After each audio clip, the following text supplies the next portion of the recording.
What will happen to your heart if you eat beets every day? Beets are loaded with antioxidants that fight oxidative stress.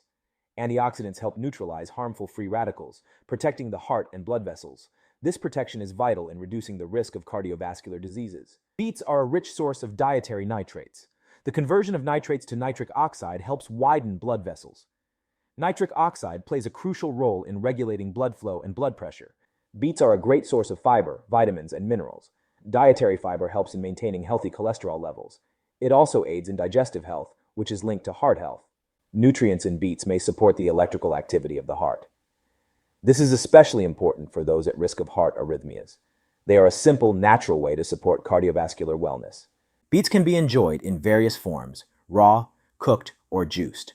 Roasting or boiling beets can help retain their nutrients. Adding them to salads, smoothies, or as a side dish are great options. Their versatility makes them a perfect addition to a heart-healthy diet. While beets are powerful, they should be part of a balanced diet.